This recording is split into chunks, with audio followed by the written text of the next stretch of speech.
Cardinals have been ice cold, baby. Get that stuff out of here. It's Southwest Bias.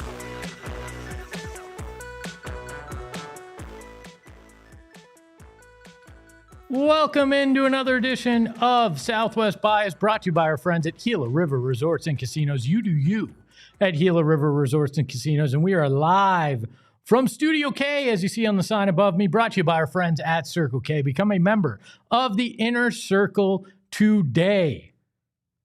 Jonathan Gannon is under pressure. There's no doubt about it. Now, his seat isn't hot. They're not going to fire Jonathan Gannon, but there certainly is a pressure on him to figure out how to help this team perform the rest of the way. And this is a guy that always seems like a very cool customer, always seems like he has an answer, and always seems like he's under control. But yesterday, at the end of his press conference, I saw a crack that I don't think I've seen before when he said this. Coach, how early in your career did you have to start trying to figure out how to take the emotion out of coaching, as far as when you have all these injuries and you have all these different pieces? When's the first time that you can recall that? 2007, when our quarterback went to jail. I mean, I love it. He showed his team finally how to close something out, because that was the last question of the press conference. But when you look at his face, when you hear his tone, when you see his reaction and what he said, that's a guy that feels like he just doesn't give an F. And not in he doesn't give an F about coaching. He just doesn't give an F about platitudes, because he realizes the job that he's got to take care of right now. Now, some are like, oh, was that a veiled shot at Kyler Murray, who wore the Vic jersey? No, that's not a veiled shot at Kyler Murray at all. But I'm sure there's some frustration with K1. But another thing that happened yesterday was they closed practice, which is weird for a Wednesday, and they held a closed walkthrough, which is a little gamesmanship, I'm sure, since Kyler Murray, there's all sorts of questions about whether he is going to play or not, what the injury looks like, how they're performing, and even some questions about Walter Nolan and what he's looking like. This is one way to essentially stiff arm and Heisman the media to say, nope, I'm not going to give any more fuel to that. Which sometimes when that pressure turns up, you kind of close things off, which has not been Jonathan Gannon's MO. He's been very open, very honest, and has been very good in terms of giving access to the media. And I don't begrudge him. You probably do the same thing. And it's a little gamesmanship when it comes to the Packers as well, right? You don't want to give them any heads up on what is going on, right? You don't want them to get that insight until the injury report drops. But that Green Bay game, I know we've talked about must-wins, right? But this is where a streak can turn into a skid. One that it's very tough to turn out of. Because if you lose to the Packers on Sunday, and you go into the bye week and you have the pressure of national television, the Dallas Cowboys being in Jerry's house with the bright lights on, and you don't find a way to beat those Cowboys, that's when the dam bursts. So winning against the Packers is a huge must at home on Sunday for Jonathan Gannon. And as Jeff, one of our bias in the chat, says, he doesn't care about fans right now. He just cares about winning Sunday and how to keep his coaching staff. And I think that is very much true. And there is nothing wrong with him taking that approach. I just think it's out of character, which suggests to me that, yeah, he is feeling the pressure, which is natural when you're in a situation like this. He is under pressure, as Queen said. That does not mean that he can't figure out a way out of it. But to me, I don't know if it's as much the losing or the pressure of what's going on at the quarterback situation now, too. Because Monty Ossenfort, Jonathan Gannon didn't get to choose this quarterback. They inherited Kyler Murray. And for all his promise, all his athleticism, all the hope that comes along with Kyler Murray, there's a lot of frustrating things. And we know, we've talked about it, we've pounded the table, we understand Jonathan Gannon buys into Drew Petzing, and Drew Petzing has a very specific thing when it comes to his offense and how he wants to run it. I think they know that Jacoby Brissett's going to run that offense better. But they also know Kyler Murray is the $40 million man, $40+ million man, that you have to at least play. And I don't know if this is about maybe giving him enough leeway to go out there and prove that he's not the guy so they can move on next year. Because we know Jacoby Brissett isn't the answer. Like we talked about earlier in the week, he's Mr. Right now, not Mr. Right to fix all your problems for the long term. And this is a difficult quandary to put a head coach in that's in year 3 that many, including those of us in the media, had the expectation that this was the year that they took the jump. This was the year that they went to the playoffs. And instead, they're sitting here with more of the same. Because a lot of people will cite the stat of what the Cardinals have been under Gannon without Kyler Murray, and it's not good. If it's like 1-14. But the reality is the flip side of that coin was they're 13-17. Right? At 13-17 with Kyler Murray. That ain't good either. And they can't close games. And they really haven't. And they've backslid every year. There is multiple levels of pressure and a situation that just kind of sucks for your head coach. And I think that's why you get a response like yesterday, an honest one, a brutal one, and a kind of funny one when you look at it, but also slightly out of characteristic for Jonathan Gannon. Because that pressure is mounting, and there needs to be a release valve, and that could be a win against Green Bay on Sunday. But if it's not, it's going to get a lot heavier on Jonathan Gannon's shoulders. But maybe that's just my Southwest bias.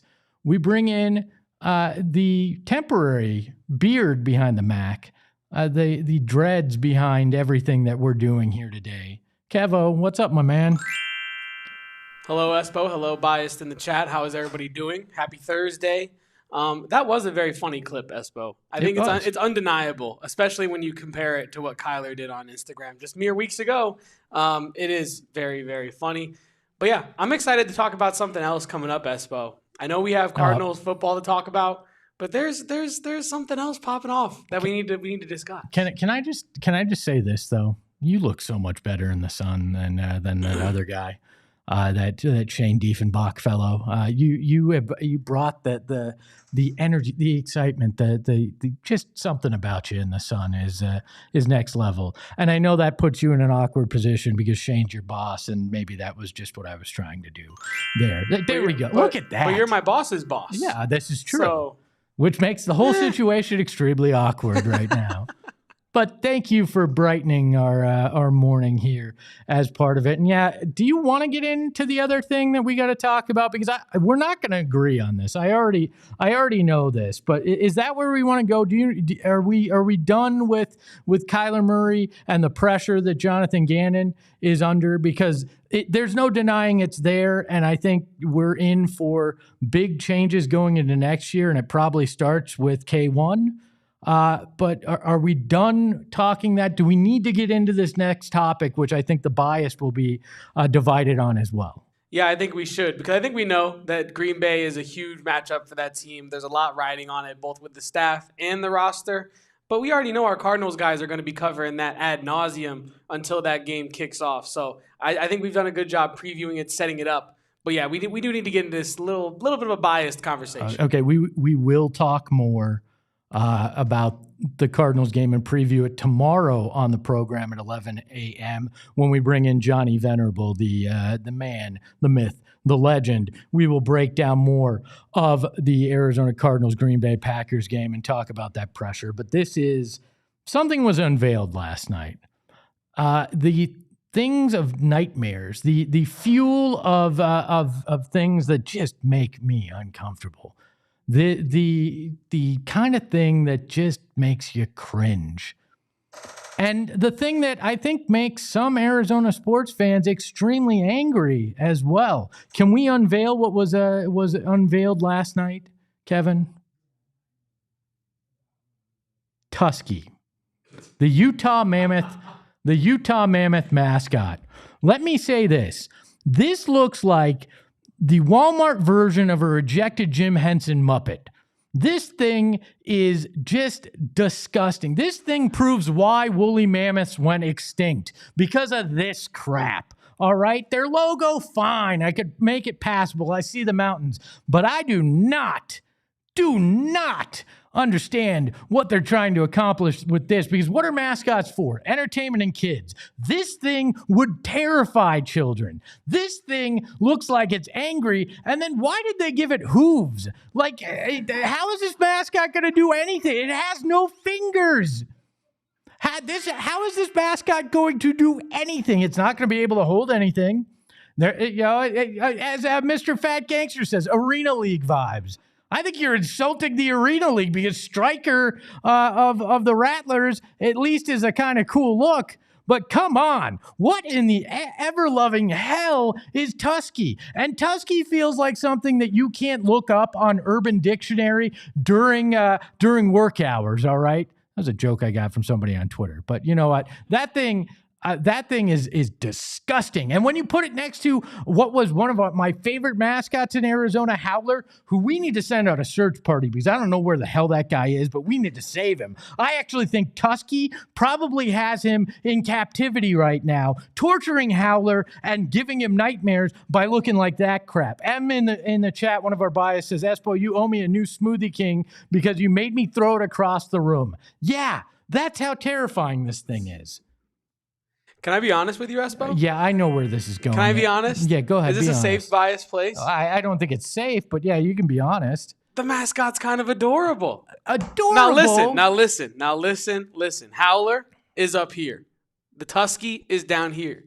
But I think there are some truly horrifying mascots out there. I think kids will find this one adorable. Have you ever been to the Coca-Cola Museum in Atlanta, Georgia? No, I have not, but it sounds amazing. If you go there, you have the opportunity to meet the Coca-Cola polar bear. That's not scary. No. Well, now wait. Now, when you go there, it's some sort of like mix of animatronic and human mascot. It's the most terrifying thing I've ever seen in my life. Ever since then, no other mascot, no other whatever you want to call this costume can freak me out as much as that. So I think this is fine. You just lowered your standards because you saw an animatronic bear once? Kev, it scared no kids. It scared no kids. I cannot do this, right? Put Tusky back up. I've told this story before, but the Utah Jazz Bear, another creepy mascot, actually was a total perv when he'd come out here for Go's birthday every year and would flirt with the dancers. It was one of the weirdest things I've ever witnessed. And this looks like Tusky's the perfect guy to hang out with him, right?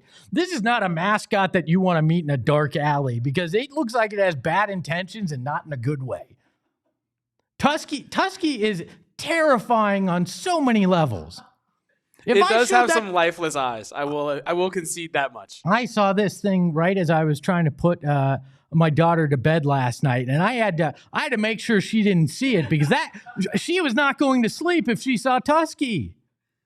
And yeah, sure. Am I biased? Yeah. Southwest bias. Yeah. So do I dislike Utah? Yeah. Has that happened long before they stole the Coyotes? Sure. But that just ignited even more of it. So I probably wouldn't have liked this mascot no matter what. But they lowered the bar so low. The NHL has such great mascots, including Gritty, the Knight in freaking Las Vegas. And then you give me this nightmare fuel. The Jim Henson Company should sue. I guess it's Disney now, should sue for making this thing look like a demented Muppet. It's just not good. It's terrifying. It's not worse than Stanley the Panther, the Florida Panthers mascot. I don't know. I don't know. Somebody said I shouldn't be ripping on mascots because this city's mascots are trash, and I'm sorry, but no. The gorilla, amazing story, and the reason that mascotting is what mascotting is now, right? So get over that. Sparky's one of the best. Wilbur and Wilma are fantastic.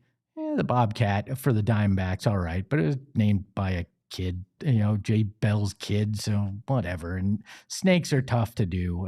Plus when you got Stryker already, you don't look like you're comparing. But yeah, I'm sorry. Are you gonna show me something else here? Are you gonna show me? I do not need to see another terrifying mascot here. I'm gonna let that.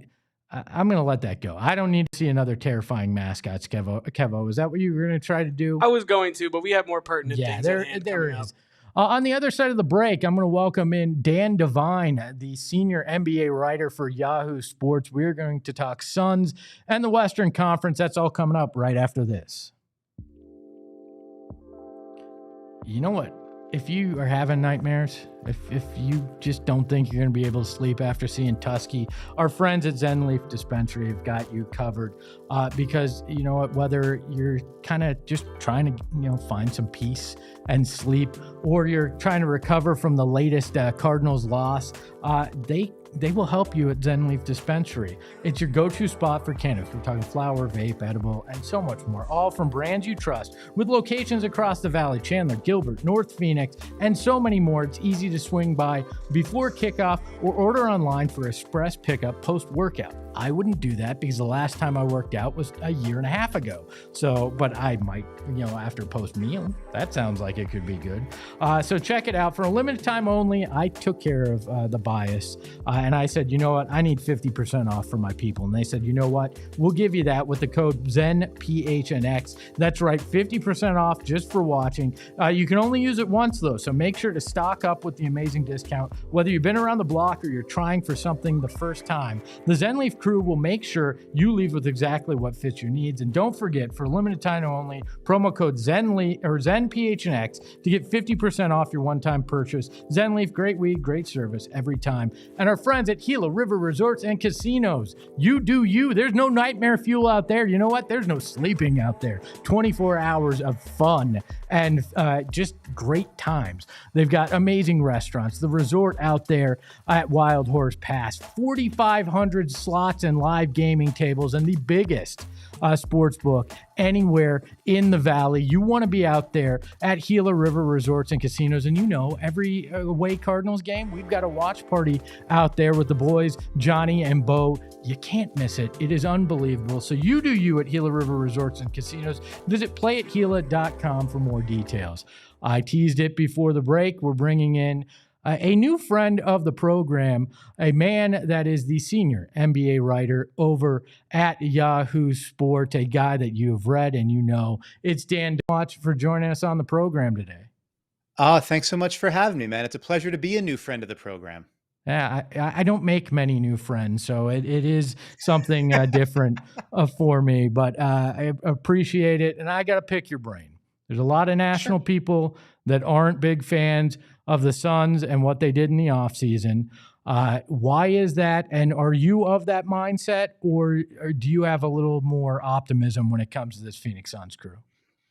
I think you got to thread the needle a little bit. I think people are not big fans to the extent that people are not big fans of what happened during the offseason, it's because it's not fun to see what's underneath when you rip off the Band-Aid, I think everyone understands why the moves that happened in the offseason were made, particularly from moving on from Bradley Beal, deciding you need to sort of reset the culture, moving on from Kevin Durant after the attempt to trade him behind, surreptitiously in the middle of the season didn't go so hot, and saying, listen, this hasn't worked. We got to hit the eject button and reset.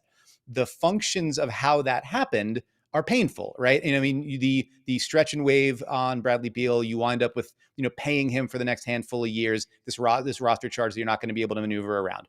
The trade in terms of you're trading from a position of weakness with Houston in terms of what you get back. So you don't wind up with a commensurate package to what you sent out, even if there's a lot to like about Come On Malawach and some of the other pieces that came back.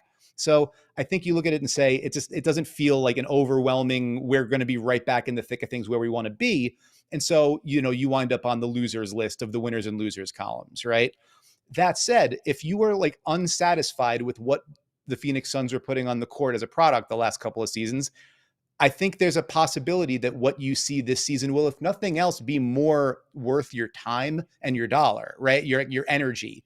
The idea that you're going to reorient around a more physical, a more athletic, a more defensive oriented kind of team, and doubling down on like the thing we know that works and that we know we love is Devin Booker. So let's throw like everything we can at Devin Booker surrounded by shooting and dogs and athletes and see what happens. And like, does that mean you're going to run into 45 wins?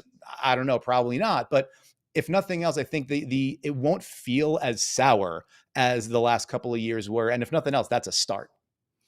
I appreciate that perspective, because that's kind of what I've been saying. I don't think they're going to be world beaters, but we're going to feel a heck of a lot better while watching this team. I mean, are you a believer in addition by subtraction in sports? I know it's a cliche, but sometimes I feel like, at least from a fan base perspective, that can help. Absolutely. And, it's that old sort of saying, right? Like, the best time to plant a tree is yesterday and the next best time is right now. I guess, no Kawhi, but like the idea being, if you know that what's good, that this isn't working, and you know that like you are out of optimism that what the current construction of the roster is and the current sort of alchemy of the personalities and whatever else, if you are out of feeling like this is going to work, then you got to change. You got to find a way to change. If you are out of like natural, easy ways to do that through free agency or through draft picks because of, the wages of moves past, then you got to find creative ways to do it, or like bite down hard on the spoon and like deal with some pain to do it. But you're not going to grow if everything stays the same. And so while obviously you're not going to be a better offensive team after saying goodbye to Kevin Durant, or even like the diminished version of Bradley Beal, you can be a different one in a way that can be, oriented toward growth and instructive. And you can say, if we decide like what were the Phoenix Suns of the last 2 years, if you had to like predicated on an identity, what was that team intended to be? I don't know that anybody could give you a really good answer as to like what the positive case for it was, outside of all three of these guys have cool basketball reference pages. And so the idea that now you're saying, there is an identity. There is a thought process of what we want to be. It's going to be built defense out. It's going to be built attitudinally, and it's going to be built around Devin Booker surrounded by athletes and shooting. How successful that will be, I don't know, but it's at least an ethos, right? It's a direction to move toward. It's a star in the sky to follow. And I think coming off of what felt like directionless bummers of years, that's not nothing. That's something to be, to at least rally around. And, who knows? You get off to a hot start. You catch lightning in a bottle a little bit in the middle of the season. Jared Butler certainly turns into Luka. And then, who knows where you can wind up after that. Yeah, I feel like the identity the last few years is a few names that look good on a marquee. I feel like that was essentially the identity. One of the names that they got back, though, in that Kevin Durant trade is Jalen Green. Obviously didn't play in the preseason, going to be out at least a few more games with that hamstring injury. But what is your overall take on Jalen Green, his game, and how he might fit in Phoenix? Jalen Green's the king of March, right? We've seen these stretches from Jalen Green where it's like a superhero who doesn't have the instruction manual to his suit, right? Like if someone gave you the Iron Man armor, but you weren't sure how to do it, what buttons to push. And then all of a sudden it's like, oh, if I do that, then this works. And then he's averaging 28 for a month on like 45% 3-point shooting on 10 attempts a game. And then he loses the instructions and you're like, oh man. So, limitless talent, the athleticism pops off the screen, the ability to get where he wants to pretty much whenever he wants to with his handle. He can find his shot no matter what. The finer points of how to operate an efficient NBA offense have largely thus far eluded him. And some of that is context. You come in at a G League Ignite to a pretty like no hope post Harden Rockets roster for a couple of years. And then the context around you changes dramatically with the introduction of Ime Udoka, of Fred VanVleet to be that runner of the offense. And like getting in where you fit in there is a little bit more challenging. But I think it's instructive too. Like he didn't lose minutes dramatically. I mean, in the playoff series, I think he did wind up, Udoka went away from him a little bit, but he stayed on the floor for a coach who harbors like no fools and no silliness and is like, if you don't defend and if you don't do things the way we want you to do them, you will not play. I don't care where you were drafted because I didn't draft you. And he stayed on the court and stayed in the rotation for a playoff team, a 50-win team under Ime Udoka. And that's not nothing. Like that's something that it leads me to believe there is seriousness in there. And if you combine that with the athletic gifts, the size, the length, the quickness, the agility, the hops, and the ability to like, it looks easy for him to get 25 some nights. And so like you combine all those things together, you add a little bit of seasoning and time, you have him working with Book, somebody who has made the most out of a lot of us of that kind of skill set. I think the ceiling is awfully high. I think the fact that you're dealing with nagging hamstring issue that does not allow you to get reps right now with Booker in that 2-guard backcourt, where like that's a real bummer because we've seen how gummy it looked at times where, you know, you didn't have Book with Beal quite enough, or you didn't have the two of them with KD quite enough. Like you need everybody, as very basic analysis, but it's true. You need everybody on the floor to be able to figure out, all right, if you have the ball and I'm spotting up over here, when you're making this move, where do I need to be? Do I need to shake? Do I need to drift? And like, should I be cutting off behind that? Like, where do when I get the ball in a second side action after you've bent it, what's my best move?